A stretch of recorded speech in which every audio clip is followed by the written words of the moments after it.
Good morning, folks.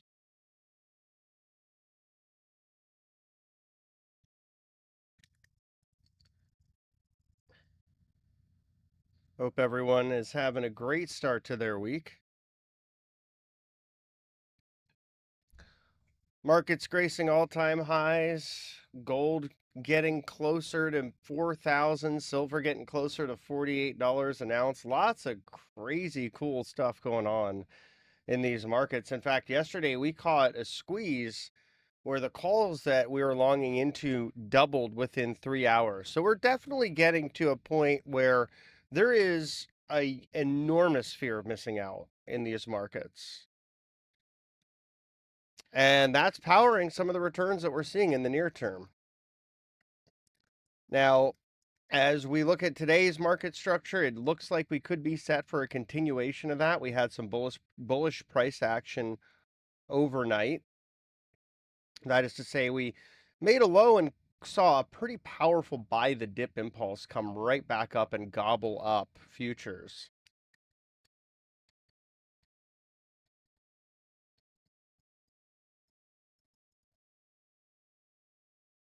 So we're just getting everything going for this live stream. I'm excited. I think this will be an interesting trading day. We're post OPEX, could have a little bit more dynamism in the price action.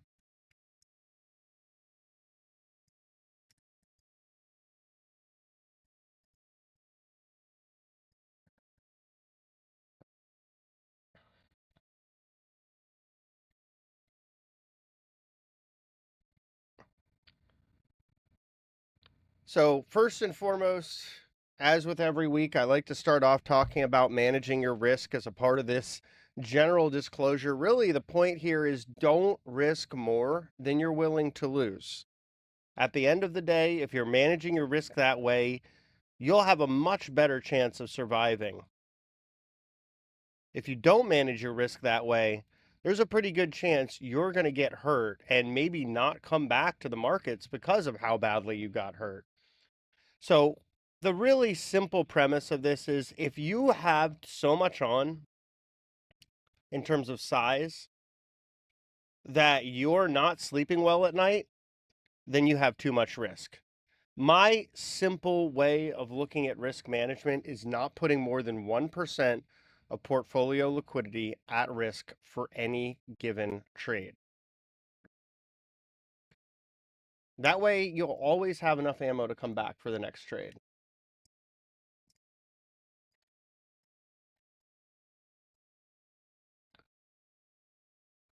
Now, let's talk a little bit about me. I've been trading markets for 20 years, investing for 19 years. This has been a really, really incredible journey to be able to learn so much about how the world around me works, but also myself. Trading is a journey into your own psyche. You're going to test your limits. That's one of the things about trading that I think implores us to be more systematic. If you struggle with your emotions, with your impulse control, with the need to have skin in the game, it may be time to take a different approach. I've taken a systematic approach. I started off as a discretionary trader, as so many people do. And over time, I've become much more systematic. That means using data, models, back testing, and different types of indicators to guide my trading. How I put on and take off exposure, how I manage risk, what opportunities look good. And I define a lot of these opportunities by one simple metric, momentum. Then I start to dive in and look more at how I can qualify that setup. Where's the options positioning? Where are some of the major levels that I need to be paying attention to? And how am I going to manage my risk to qualify that my risk is less than my reward in an objective way? That's how I like to approach these trades, whether it's a day trade or a swing trade.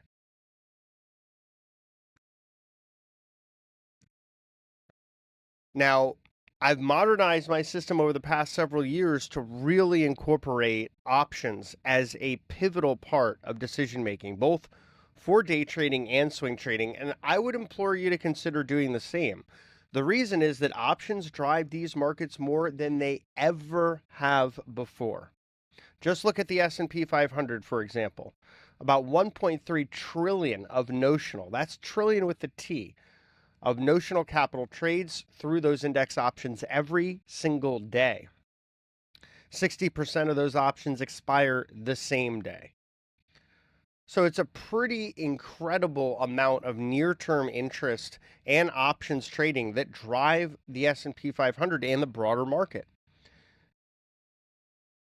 Paying attention to where the flows and key levels are can help you to determine where there's momentum and where there may be support and resistance.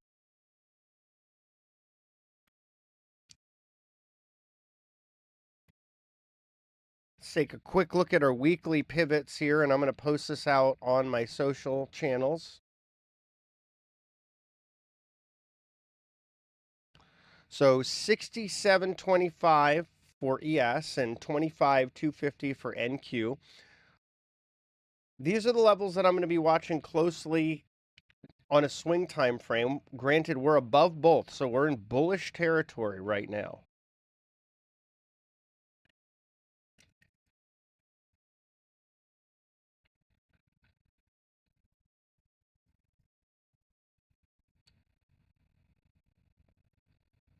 I just popped those out on my Twitter feed. I'm never going to get used to calling it X, but you can find it there for those weekly pivots. Market structure is pretty darn extended, but it's still bullish. We haven't seen anything resembling a reversal. We're still not really in overbought territory yet. We've had some resets underneath the surface that kind of imply this move could continue to build on itself. We are in a period of more difficult seasonality, and yet the market continues to grind higher without a care in the world. So at the end of the day, I think it's going to be really important to see how this week goes, because now we're unclenched from a lot of that gamma exposure. We're seeing major desks roll up their exposure to the 6,800 and 7,000 strikes. So that gives us a sense that there is growing confidence in higher highs even from here. And I can hear through the internet people sighing, saying, when will we get a correction? I can't tell you that until the momentum starts to shift that it's more likely. I can just tell you that right here and now, we don't have that in the cards. Now, I want to share an exclusive deal with you all. If you're interested in checking out Bookmap, you can get up to 40% off. Visit Traderade.com/bookmap. That's Traderade.com/bookmap and scroll down to the special offers.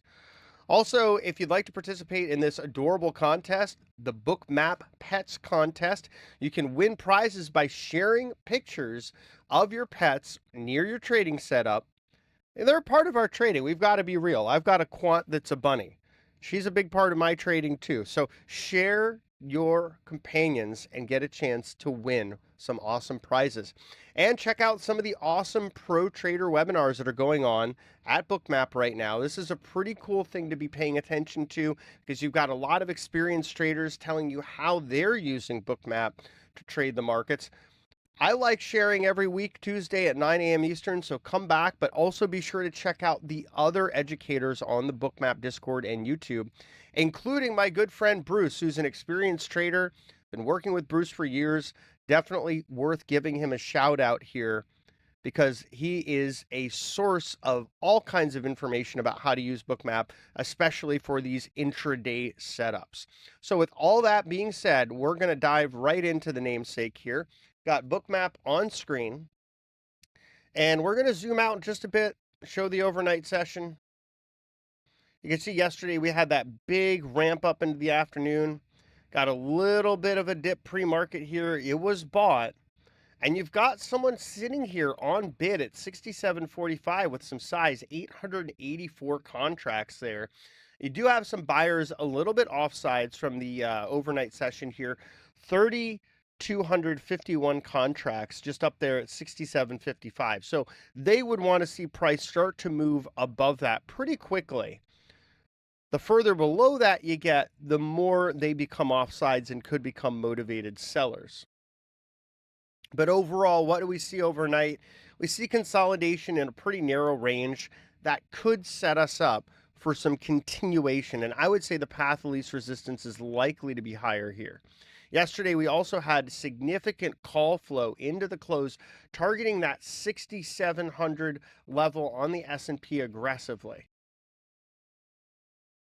You can see that here, that hot call 200,000 volume, warm call 164,000 volume. To give you a sense of scale, that's 364,000 call contracts being bought in the S&P that are 0 DTE, targeting those higher strikes.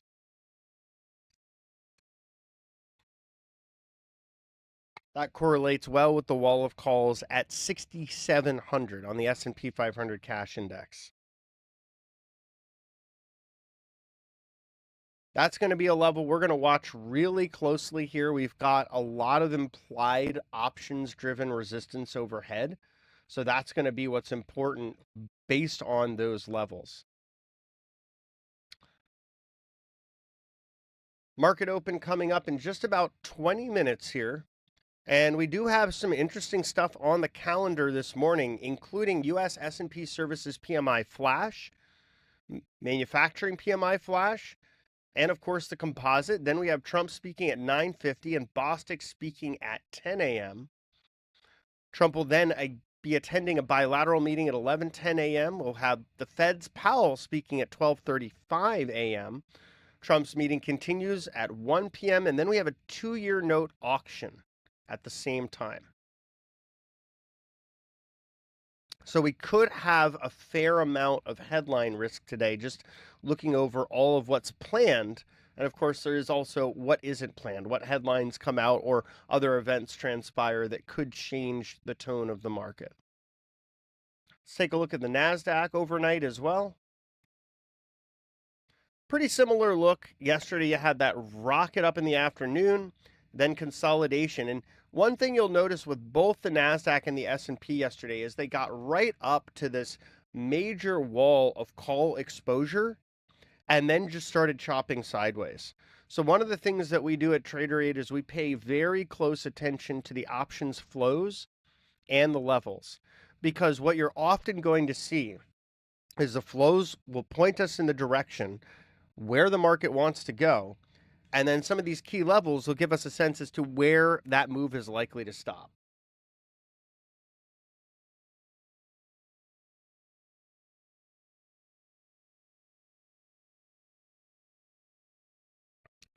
Yesterday on our Discord, I was pointing to these call implied resistance levels on the S&P and NASDAQ and saying it wasn't likely we were going to get too much more upside from there. And indeed, that is about where we capped out.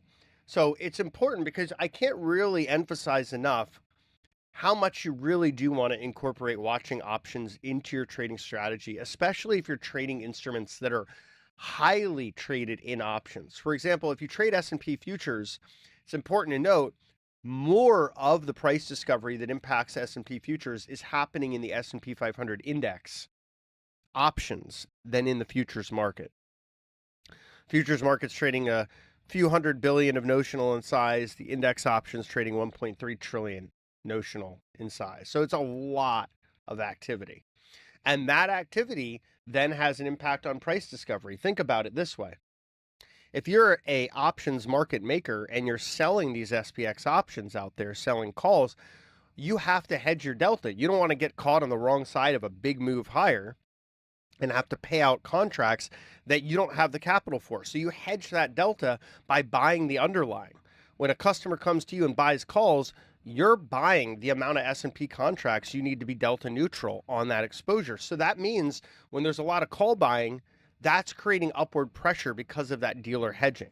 And there's some asymmetry there too. You're employing leverage using those options. So without options on the radar, you're not seeing the whole picture. It's really important to watch them. That's one of the reasons that I built the SPX options visualizer, which has been an invaluable trading tool. And we've got the same for the NASDAQ and all the major stocks. Anything optionable, we can pretty much graph out this information and find the key levels and flows as well.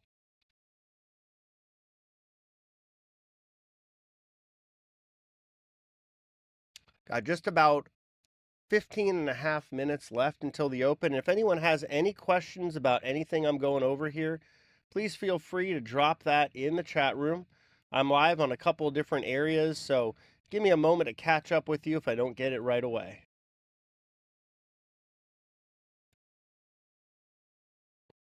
Welcome, Daniel. Good morning.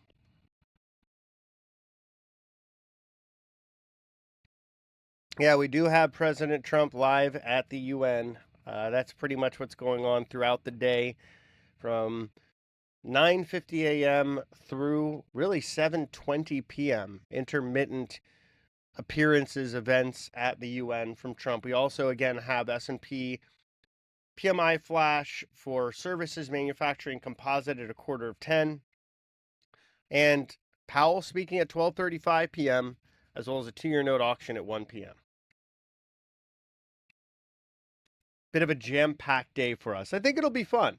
I do think we've got additional room for this market to be more dynamic. We're unclenched from gamma exposure, so to get into what that means, when we're approaching options expiration, it's more likely that we can get kind of pinned in these ranges. We may not have as much dynamic price action. Post OPEX, it's much more likely that we can have a market that moves about more freely. And we've consolidated all night long. It's like the market's coiling up that spring. Hopefully, we get some resolution to that. And I'm thinking it's likely to the upside, but we do need to be mindful of these areas of call implied resistance, particularly on the S&P 500. We've got a call wall and key 1 plus, which is similar in strength to a call wall just above price. So those are areas I'd like to see buyers take out with some degree of vigor, showing they have the demand to push through there and continue going.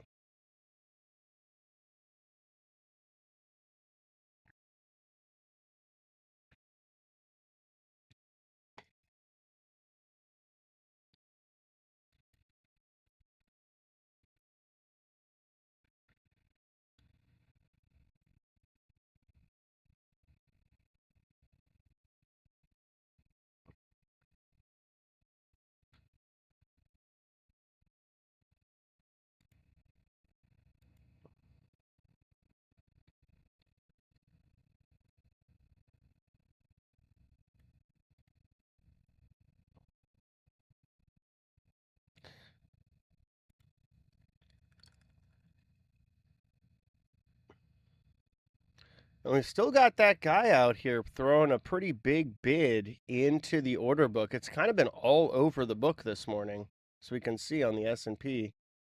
Just going to zoom that in a little bit more. We'll just use a 20-minute time slice for now.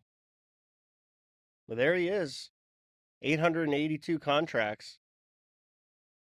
So that's a chunky bid. That is worth watching. We'll see how that resolves if we get a test down there, if it gets filled, or if we just reject and start moving higher. I'd like to see a test down there and reject it. That is to say, we get really close, and then sellers all of a sudden realize they don't have supply, and we get a reversal off that level. Usually, those types of rejections of liquidity tend to have continuation.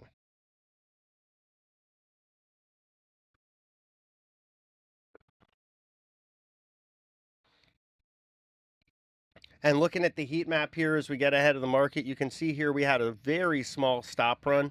I do like to watch the icebergs and stops, but I also tune them up a bit. What I mean by that is that I'm making sure that when I'm visualizing icebergs and stops, they're of noteworthy size compared to the historic look back. So if we're going to look at, let's say, the icebergs on chart, you can go into your add-ons, assuming you have this add-on. It's part of the MBO data package. You can go to your iceberg visual settings, and you can set your standard deviation multiplier to 10. That means it's only showing the most extreme icebergs based on that multiplier, and I'm using a 90-minute interval. Then I'm also color coding those icebergs and really only showing the ones that I think are worth noting. I do very similar with the stops as well. What I mean by that is I'm using a 10 standard deviation, 90-minute interval, color coding, and I'm only showing stop runs. So that means that when these icons appear on screen, they're only appearing when they're noteworthy based on how I like to look at the market. So that was a decent little stop run for pre-market. That's the point. We'll see what we get during regular trading hours. I like to see if it's going to be a stop run that actually leads to a reversal. Hundreds, if not thousands, of stops triggered in a single event. That can lead to an exhaustion reversal.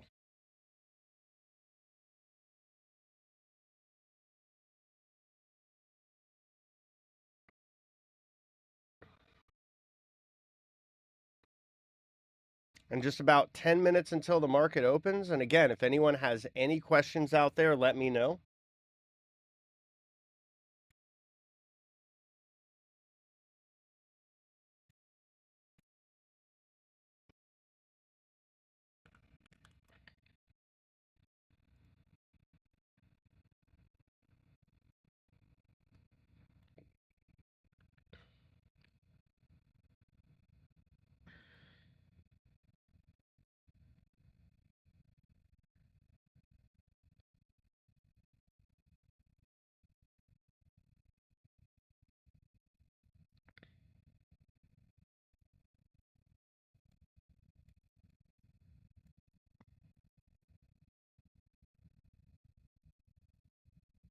I'm going to pop gold on screen too. I think it's been pretty interesting.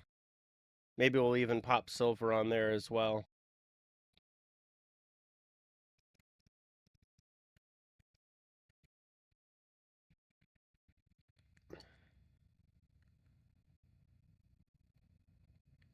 But gold and silver, I'll just quickly take a moment to speak on them because I've been really bullish on them for the past just under 2 years, looking at them as opportunities to hedge against uncertainty, especially with gold. But now I'm really bullish on silver. You can tell silver's dynamism has come back in a big, big way. So silver to $48 an ounce seems all but inevitable this year. Maybe even this week with the way it's trading. It's been absolutely incredible. So give me a sec here. Just got to pop gold into COMEX.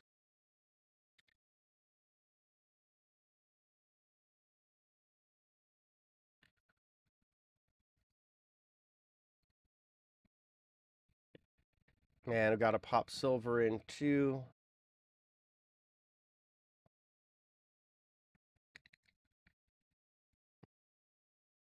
And then I'm going to just quickly tune some things up with them.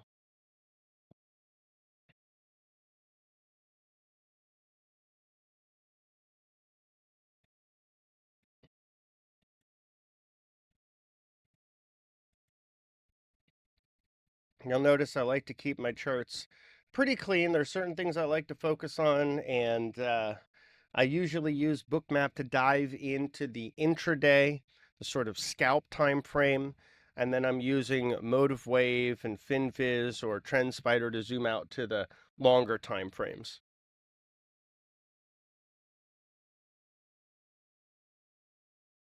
So we've got gold on screen. Gold has been quite a incredible trading vehicle.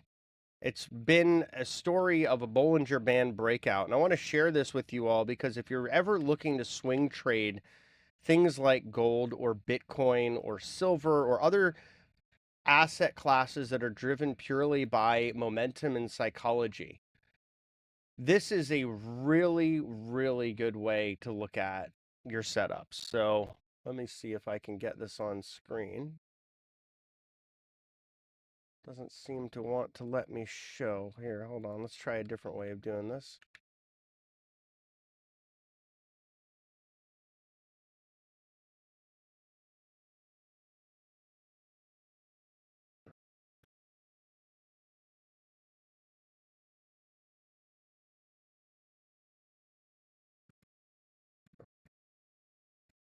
All right, so here we go. This is from stockcharts.com.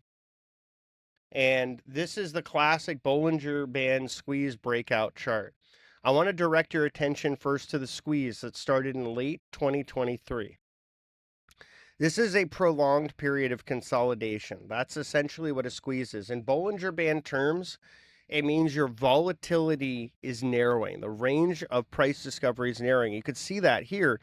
Often is the case when you get that, it's like a coiled spring that wants to release that momentum powerfully in a directional manner. This time it ended up being higher, and often is the case that those moves expanding to the upside are the more powerful ones.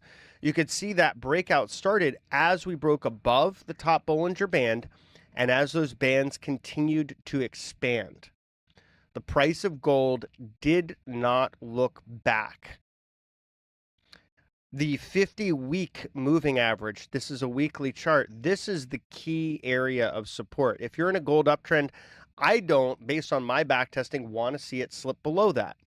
You can see for this entire squeeze breakout, it has not even touched it.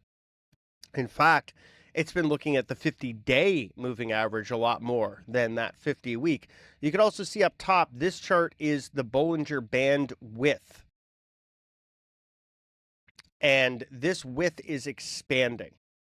So that's also telling you there's an expansion in the dynamism of price ranges for gold, which is a good thing. That, again, implores me to think we can continue to make new all-time highs in gold. 4,000 is my target for this year. You can use this Bollinger Band squeeze breakout on pretty much anything that's primarily driven by momentum. Bitcoin and silver work well, too. It's a Bollinger Band with a 50-week period and a 2.1 standard deviation on a weekly chart. So check it out. Give it a shot. Let me know what you think next time on Back to the Futures. But this is how I've been trading gold. It's been working really well, and you can see how it can work on something like silver as well. You get this squeeze period here, and now we are breaking out in silver. You could see similar in other asset classes like Bitcoin. So consider Bollinger Band squeeze breakouts a part of your swing trading momentum indicators.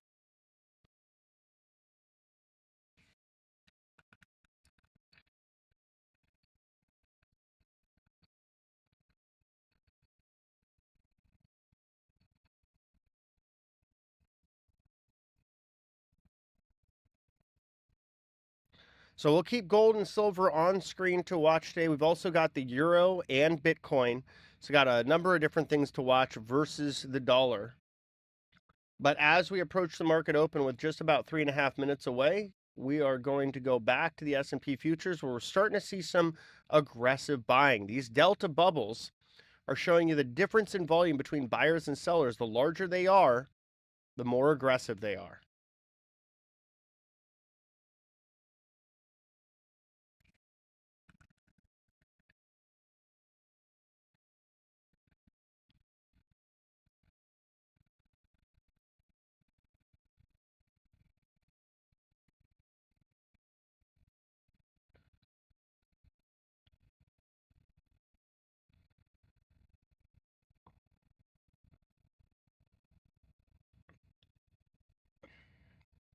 And from the wires this morning, not too much. Some comments from the Fed's Bowman. One thing he says is, I'm concerned that housing weakness could lead to an accelerating drop in values, which, quite frankly, wouldn't be the worst thing ever if housing prices dropped a bit so that other folks would have a chance to buy a home.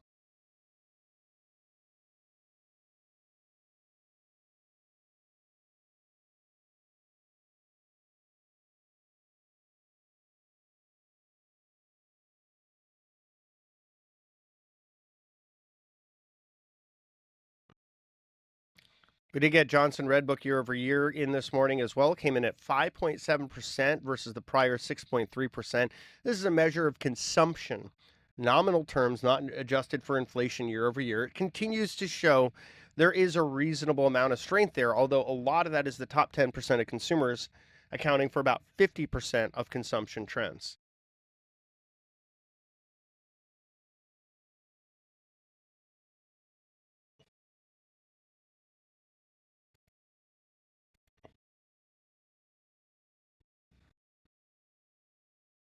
Market opening in just about 40 seconds here. Remember, we're going to be watching this call wall in key one as potential resistance overhead. We're seeing that large bid pulled. Let's see if it moved anywhere else in the order book. No, it is gone. That bid was there like all morning there was someone just hanging out there around the bottom of price, kind of spoofing. They never got their fill, and now they've just pulled it. So we'll see if that phantom bidder comes back to the book a little later.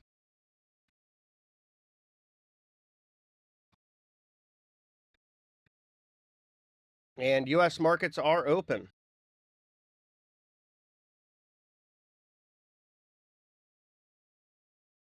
Getting a little bit of iceberg buying and selling right off the open, just some settling of orders. Now, for my own way of approaching the market, I don't tend to trade the open that much. I'd rather watch to see if we get clues about the potential of a trend forming, see where the order flow starts to come in, and then get a sense as to how I want to trade the day. I don't consider it to be an immediate rush to just start placing orders in the futures. Patience almost always pays.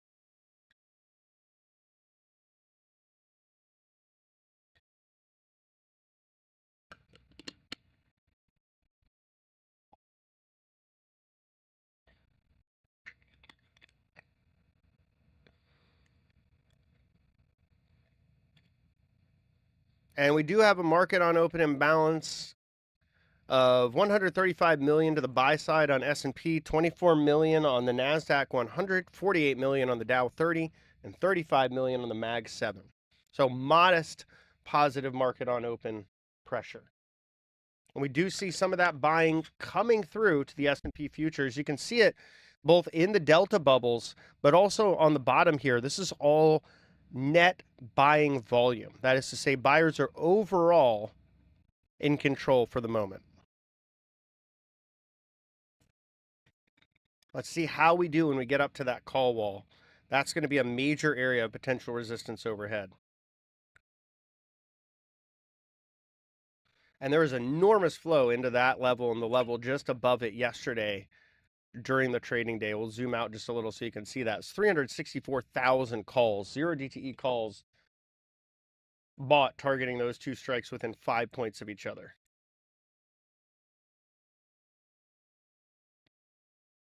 And wouldn't you know it, that's just about where the market closed too. Again, options flow is so important for trading these futures and trading in general.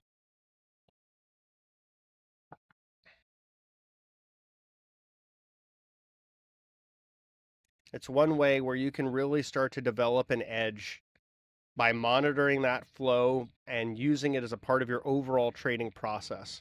For example, when you see call flow in the S&P 500 index options significantly more active than put flow on the top two strikes, that's going to give you a pretty good probability of a day that resolves higher. And more often than not, to that most active strike. Then you can layer on things like pivots and options derived gamma levels and start to determine where you may find support, resistance, magnets along the way. All of that can help to improve your overall trading process.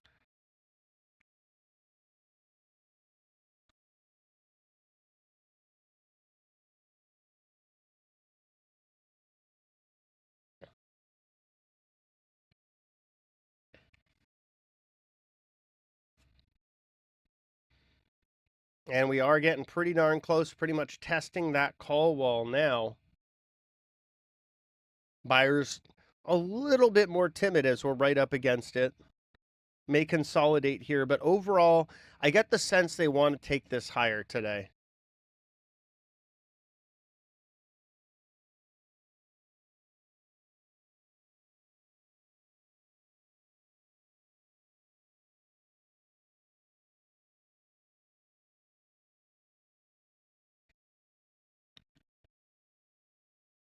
Let's take a look at the NASDAQ. And we're going to zoom that in for a 20-minute time slice. Bit of a different look on the NASDAQ. Some weakness off the open, getting to that point of control. Quick head fake below, and now starting to base above it.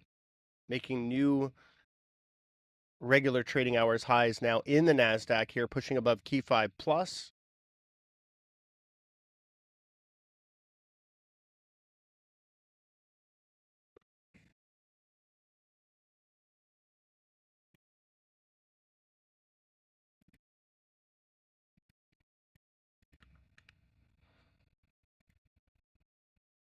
And let's just get a quick sense as to what's going on underneath the surface in the market. This is the heat map of the S&P 500 updated in real time from our friends over at FinViz.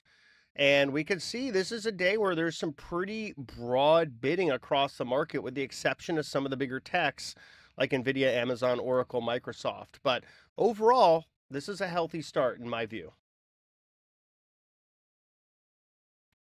Let's take a look at the S&P here. Still continuing to try to build higher, recently made new session highs. We've climbed above the call wall, and we're likely to make a push to T1 plus on this.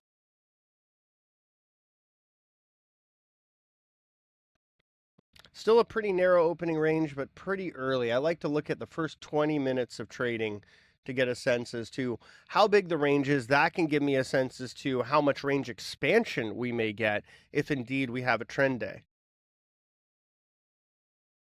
But you'll notice S&P showing some relative strength. NASDAQ, not so much. Those big techs that we saw in the red on FinViz, that's dragging down the NASDAQ without a doubt. You can see that in the way it's trading. So that is our first red flag here. If you're bullish on this price action in the S&P, you still can't ignore what's going on in the NASDAQ. It is a risk, at least in the background. That is some motivated selling happening here as well.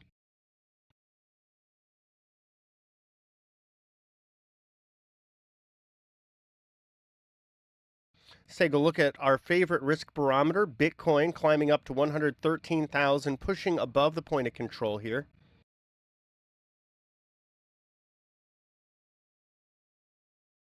So the crypto had a pretty rough day yesterday. Seems like it's trying to give us a bit of a base to trade off of here. I do like the way it looks above the point of control here. I think we could get some continuation if we're able to build some more acceptance above it. Right now, we're just consolidating. Let's take a look at gold as well. Gold continuing to push higher. We are less than $200 away from that $4,000 price target I have for the, basically I'm looking for that before the end of the year. But by the way this thing is trading, it could happen before the end of the month. Just precious metals are on an absolute tear. Let's look at silver here. Silver, wow. Let me just clean this up here. Silver at $44.69. That is an incredible move we've had over the last several weeks. Just a violent expansion in range, making new highs.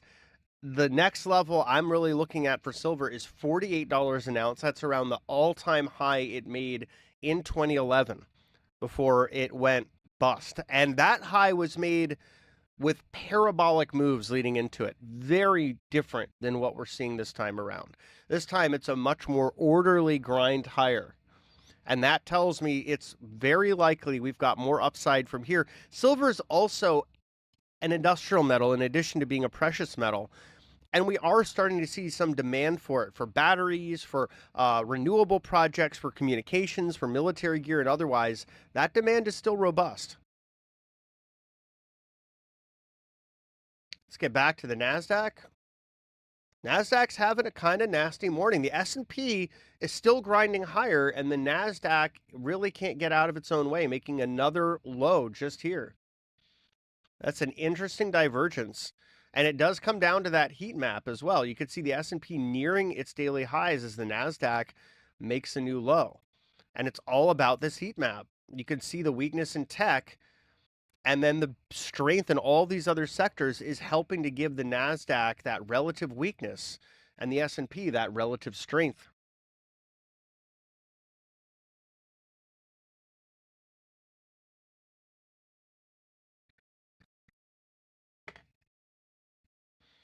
S&P approaching new highs here. We're getting close to that key 1 plus target we talked about. Bit of a stop run on that move. 170 short contracts stopped out with buy stops on that move to new session highs.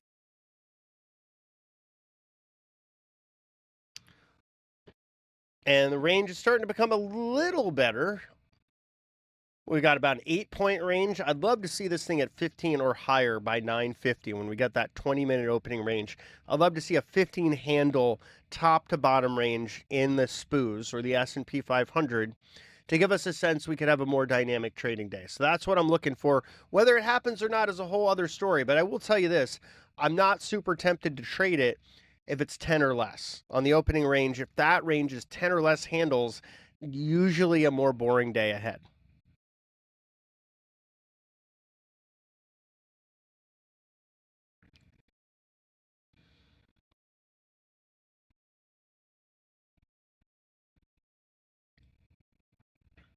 Let's check back in on the NASDAQ. NASDAQ consolidating those losses up below the point of control. Before we could see that was support very clearly. We had a little head fake below, but we resumed, we bounced, we tested, and then we broke below with continuation. Selling aggression picked up. We just retested that point of control and the NASDAQ rejected it. Now we're likely to make a new low. There it is. That's the new low. And we do have interest building in lower prices on the NASDAQ. You can see it from some of those bids that are starting to stack up here.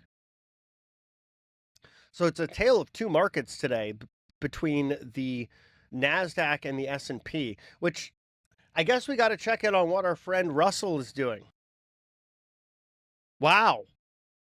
Russell's just not even looking back. Look at this thing go. It recently made new all-time highs, and now it's just not even looking back. Right off the open. Big accumulation flows.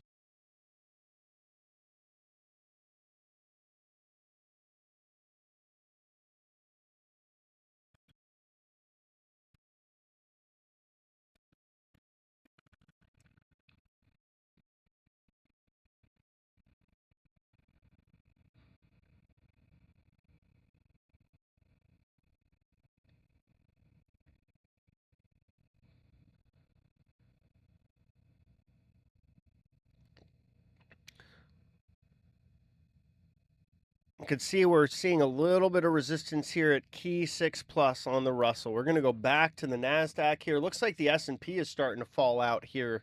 So really the Russell's the only one holding up. NASDAQ making a nasty new low. Aggression from sellers is picking up.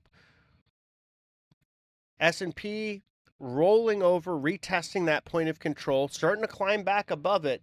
But you can see around where it rejected, it's just not able to get above that call wall for long. Certainly not able to get to key 1+ as we were hoping to see. And it really, the high was marked by that stop run. It's interesting to see that that was a bit of exhaustion there.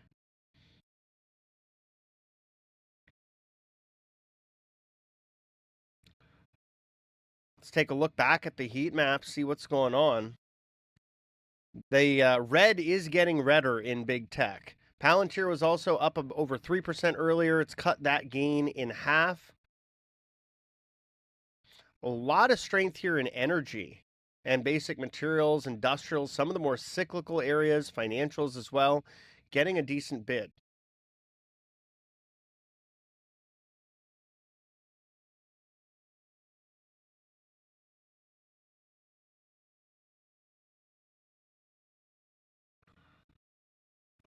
And I'm just going to bring up this secondary chart here. Pretty clean rejection of the call wall. This is one way you can look at it. This is using the SPX options visualizer through Motive Wave. And you can see we had what you could call really a head fake up here. Now we're seeing that entire move and then some reversed on aggressive volume.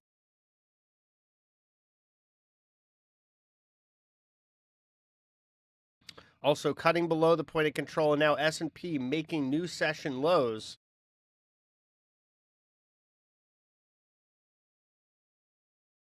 Let's check on the NASDAQ here. NASDAQ just stepping down. So the NASDAQ, very clearly, if you're looking at this intraday, this is a microstructure downtrend. Lower high, lower low. Lower high, lower low. You know, and that seems to be a pattern that could be continuing here with the weakness in big tech. So we talked a little earlier about one reason for bulls to be nervous is the price action in big tech and the NASDAQ.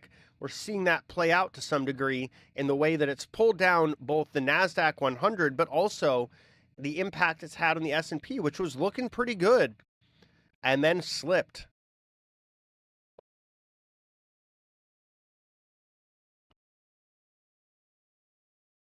And now starting to see resistance right at that point of control on the S&P, which has some confluence with the call wall. It's like a two-handle difference. So that is a formidable area overhead to watch as resistance. Still only about an 8-handle range though, so still kind of tame in the S&P. Nasdaq has a little bit more of an enticing range. And we have data coming out imminently. It's just hit the wires. US S&P Services PMI flash coming in at 53.9 versus a forecast of 54. Manufacturing PMI flash coming in at 52 versus a forecast of 52.2.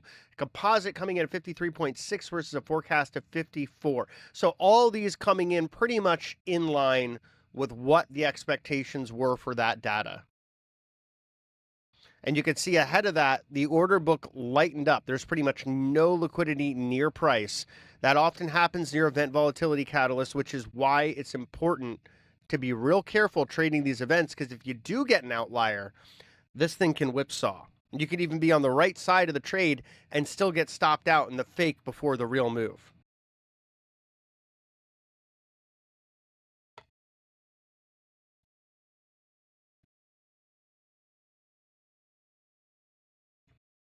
Looks like S&P is trying to put in some lows here, building a base back up the point of control, now re-challenging that call wall. Let's look at our friend the Nasdaq.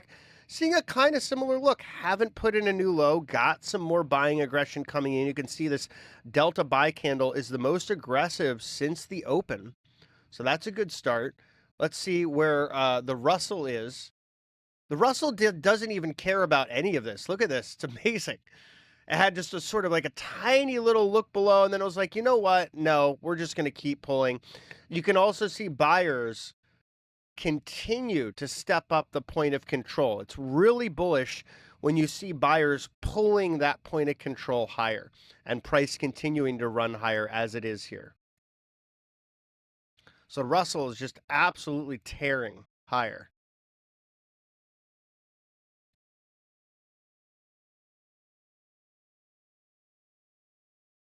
Let's take a look at some of these other charts. We've got the Euro here. Euro just basing really overnight and into regular hours trading in the United States. Bitcoin also similarly just consolidating. We talked about liking it if it built some acceptance above the point of control. Has not yet done that. Gold also consolidating after the open, but it did recently make a new session high. And finally, our friend silver. Silver trading down a little bit after that last data print. At least that's where we're seeing the most active liquidity. We haven't yet seen a trade take place there. But yeah, about 44.60 on silver. Still a solid price.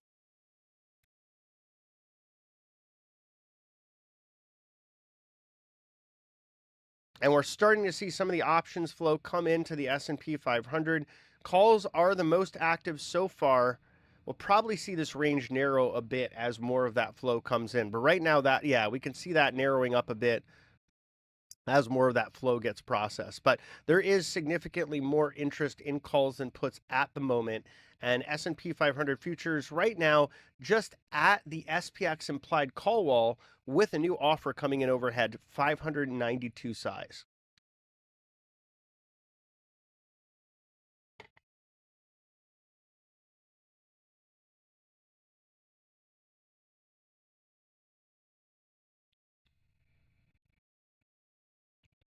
Seeing some seller absorption here. What that means is you had a pretty aggressive push by buyers. Sellers tried to step on it. You can see, like with the NASDAQ, this was the most aggressive buy delta candle since the open on the S&P future. So this could be part of it trying to turn things around. We are pushing above that call wall. That's a good sign as well. Let's take a look at our friend, the NASDAQ. NASDAQ also starting to look like it wants to base. Notice it hasn't made a new low, and it's made a higher high than those prior highs. So it's starting to look a little bit more like it wants to try to reverse. Now, I'd look at it as a reversal if we can build some acceptance above this point of control here. It does bring us into an area of more chunky resistance. We can see how it reacts. It may consolidate, but at the very least, I want us to do that consolidation above the point of control to give us a sense the NASDAQ has bottomed for the day.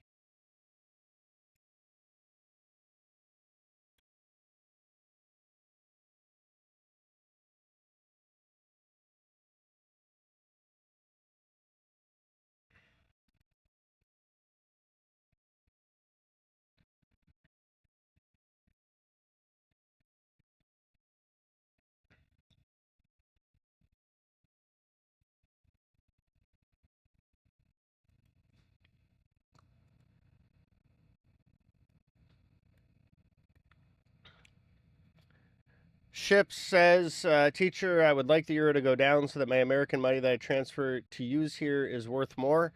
I could certainly understand what you're looking for, but I would say that, you know, the policy framework for the US dollar, fiscal and monetary, suggests more weaknesses ahead.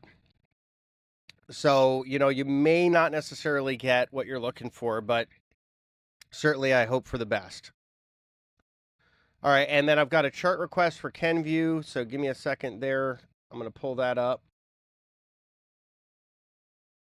Wow, this thing has really had a difficult go. So for KVUE, here's the chart on screen, and this just looks kind of nasty. This is a trend that turned pretty meaningfully lower over the summer. You could see it kind of topped out in May. It had really didn't take too much of a hit during that April craziness that we had versus some of the other stocks, but nevertheless, sort of topped out in May. That was the highest high. Then made a new lower low, lower high, lower low. This thing is in a downtrend on a daily time frame. You are, however, seeing some really aggressive accumulation. These are delta, or these are relative volume candles down here. So someone big is coming in and saying, hold on, I'm willing to buy down here. If you zoom this thing out to a weekly chart, it's kind of nasty that it's below the lows that we had in 2024. I don't really like that look. That area and the area from 2023's lows is now resistance overhead. So for me, for KView, in order to say that like a bottom is in, it needs to get back above these lows and build some acceptance, likely on a weekly close at the very least. I would say above 18. Possibly a bit higher even. Maybe let's just say, to be honest, above 1850 to give us the best odds. But I will say overall, at least, this relative volume buying is an encouraging start.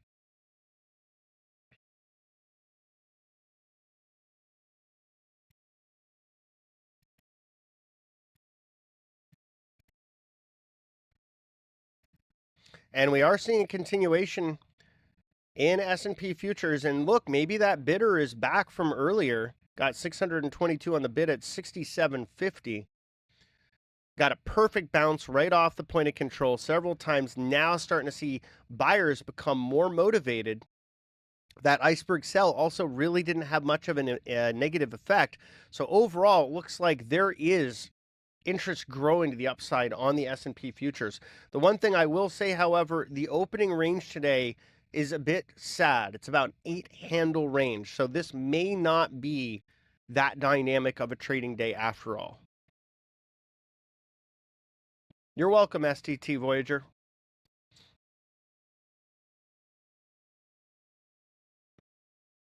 Making new highs on the S&P.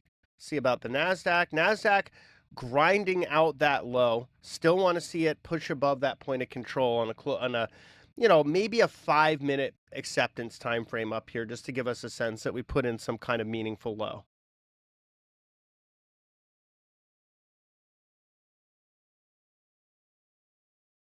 Sure, the Euro USD pair looks like this. This is a question from Low-Key. Good morning, Mayhem. Would you please show me how does a Euro USD Forex pair look like in Bookmap? In terms of whether it has its own idiosyncratic traits, I mean, I imagine it would, because it's a futures contract. That's how you're going to view it in Bookmap. So it's going to be, I'm using the 6EZ5.CME at Rhythmic contract. So if you have Rhythmic as your data provider, that's what you're going to see as the symbol. And it's pretty darn liquid. I mean, you've got 18.1 thousand, 18.2 thousand contracts on the order book. And, you know, if you're trading the Forex pair, this is going to be pretty darn close to it. It may have some orders that execute here that don't there and vice versa. That's to be expected. But overall, I think it's pretty darn close.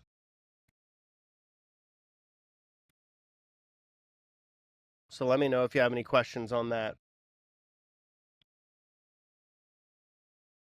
Going back to the S&P futures, we're going to look at where the options flow is building up. You could still see there's fair amount of interest in calls. It is evening out, however, a bit, and we're seeing some range compression. So the hot put and the warm call both together here, and the hot call just overhead. So remember earlier we talked about probably see them come back a bit, especially with the way the opening range is. We have seen that. So really we're looking at an implied trading range of about 5 handles between the hot call and the hot put. Again, giving a sense that this might not be the most dynamic trading day if we don't get some more headlines. You've got Trump speaking at UNGA right now. That's live. Then Fed's Bostic at 10 a.m. So an ECB central bank speaker coming out at 10:25. More Trump talk at 11:10. Powell speaking at 12:35. Trump again at 1, as well as a 2-year note auction at 1, and then Trump again at 2:30 and 7:20 p.m., all these times in Eastern.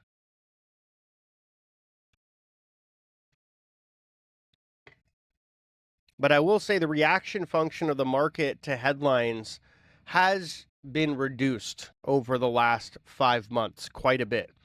It was extraordinarily sensitive during the, say, first 3 months of this administration, and now we've seen that reaction function really diminish, which is overall, I think, a good thing. That is to say, you know, if a headline comes out of left field, it's less likely to knock you right out of your position. Versus before, you could even be on the right side of the trade and get completely stopped out in a really disadvantageous way because of that unforeseen event volatility risk.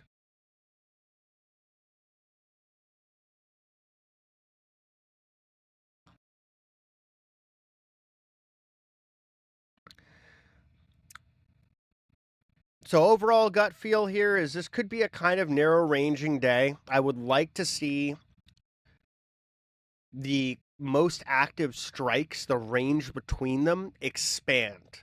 That would give us a sense that the larger desks that are trading this market are looking for a wider range. Right now, we don't have that. Right now, we have a 5-point range between the two most active strikes, and we have an 8-handle 20-minute opening range. Both of those are giving us an indication that this may be sort of a continuation of the overnight consolidation. We need some kind of catalyst to get this thing moving.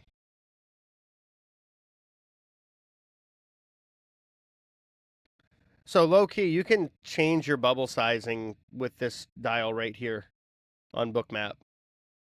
So if you want to, you know, make them bigger, smaller, whatever, you can just use this volume dot size and scale them as you wish.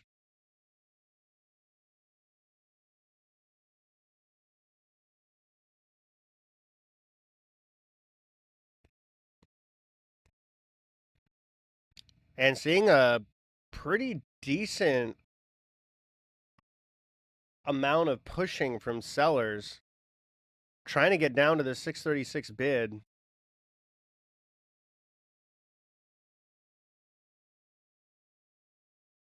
Now, what you'd want to see if you're bullish is for this to be rejected, sellers to kind of pull away. If they fill this and keep going lower, that gives you a sense there is room for continuation, that there's still more supply.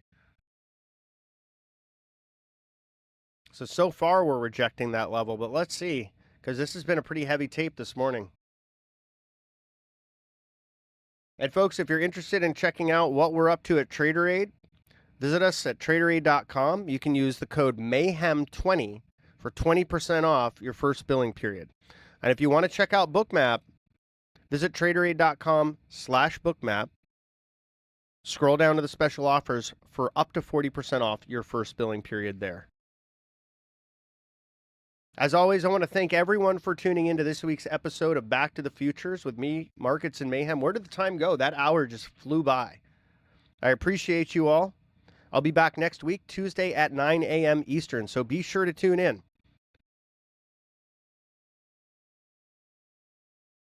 Wishing everyone a great rest of your trading week.